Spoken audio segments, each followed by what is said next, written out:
சிவாய.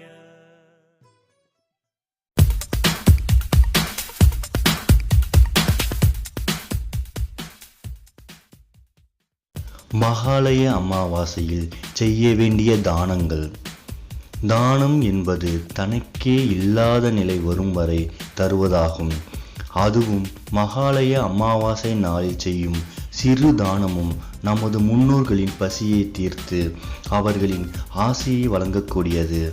பித்ரு தர்ப்பணம் செய்தால் நமது முன்னோர்கள் சிறு வயதில் இறந்தவர்கள், பிறந்தவுடன் இறந்த குழந்தைகள், துர்மரணமானவர்களுக்கு நல்ல கதி கிடைக்கும்.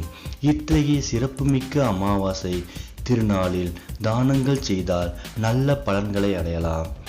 கோமாதா என்றழைக்கப்படும் பசுவின் உடலில் அனைத்து தெய்வங்களும் தேவதைகளும் வாசம் செய்கின்றனர்.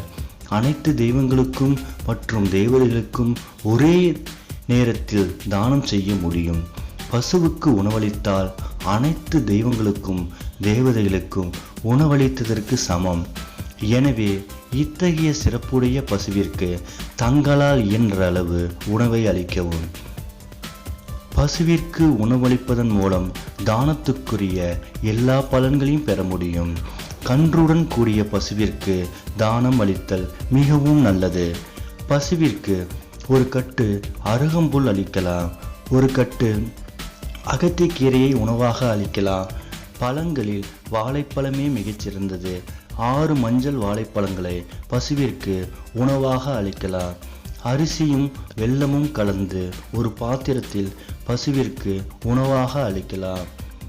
அனைவரும் ஒரே நாளில் அகத்திக்கீரை தருவதால் பசுவிற்கு சலிப்பு ஏற்பட்டு அகத்திக்கீரையை உண்ண மறுக்கிறது.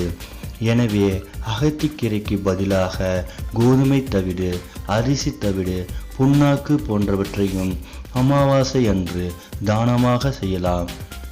கத்தரி, அவரை, பீன்ஸ், வெண்டை, உருளை, கேரட், பீட்ரூட், முருங்கை, கோஸ், வாழைக்காய், முழு பூசணி போன்றவற்றை தானம் தருதல் நன்று. எள், உப்பு, பொன், பருத்தி, ஆடை, இரும்பு ஆகியவற்றை தானம் அளிப்பது மிகவும் நல்லது.